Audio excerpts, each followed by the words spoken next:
This is our series, Presidents and Civil Rights.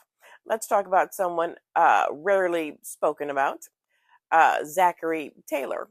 Now, Zachary Taylor was an American military officer and politician who was the 12th President of the United States, serving from 1849 until his death in 1850. I know. Let's get started. Taylor was born into a prominent family of plantation owners in Virginia. Taylor inherited enslaved people from his father. He was a career officer in the United States Army. He was commissioned as an officer in the United States Army in 1808.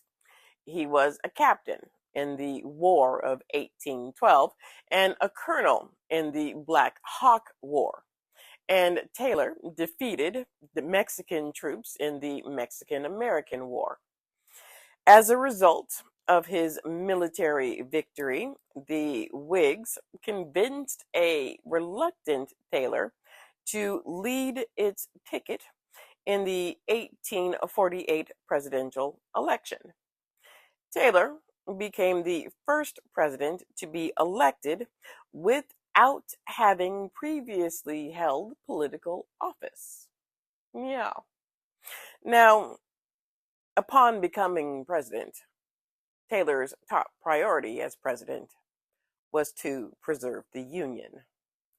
You see, during this time, pro-slavery factions and abolitionists were literally coming to blows over the peculiar institution of slavery. So let's talk about Taylor and slavery. As an officer in the Mexican-American War, Taylor brought enslaved people to military encampments.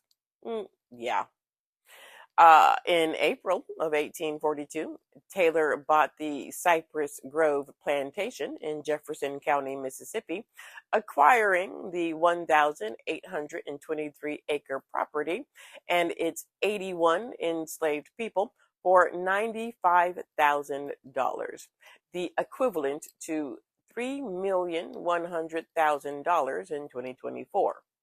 By the time of his death in 1850, there were at least 127 enslaved people on the property. He appointed his son Richard as co-manager.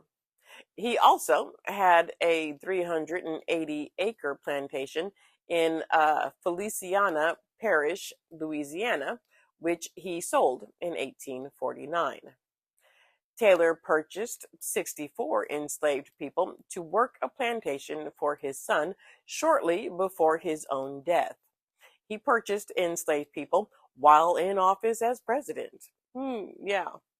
Taylor is believed to be the last president to bring enslaved men and women to live and work at the White House. Taylor personally held the view that slavery was not morally offensive and opposed abolitionists who he considered extremists. He reportedly took pride in the treatment of the enslaved people he owned. Let's talk about the expansion of slavery. Before we continue, I want to set the scene. Taylor's presidency followed the Mexican cessation and prior to the end of slavery. The South wanted to extend slavery into the new territories obtained through the Mexican cessation. While running for president, Taylor suggested that if elected president, he would not veto the Wilmot Proviso, which proposed against such an expansion. Taylor believed that slavery was economically infeasible in the Mexican cessation, and so opposed slavery in those territories as a needle's source of controversy. Debate over the status of slavery in the Mexican cessation dominated the national political agenda and led to threats of secession from Southerners, despite being a Southerner himself and a slaveholder. Okay. Taylor did not push for the expansion of slavery and sought sectional harmony above all other concerns. Okay. To avoid the issue of slavery, he urged settlers in New Mexico and California to bypass the territorial stage and draft constitutions for statehood, setting the stage for the Compromise of 1850. Remember, the Compromise of 1850 was a package of 5 separate bills passed by the United States Congress in September of 1850 that temporarily diffused tensions between slave and free states during the years leading up to the Civil War. California came in as a free state. Slave trade was banned in D.C. It established the territories of Utah. I thought it also did New Mexico. I'll double check. But we know it established the territory of Utah. They got to decide if they were a free state or a slave state. It resolved the Texas New Mexico border issue and strengthened the Fugitive Slave Act of 1850. However, Taylor resisted the Compromise of 1850, which included a stricter fugitive slave law favored by the South. His death prevented him from vetoing the bill.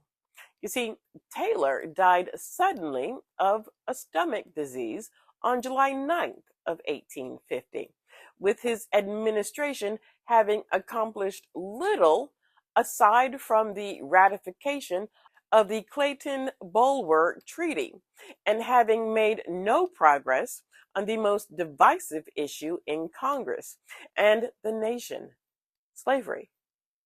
Vice President Fillmore assumed the presidency and served the remainder of his term.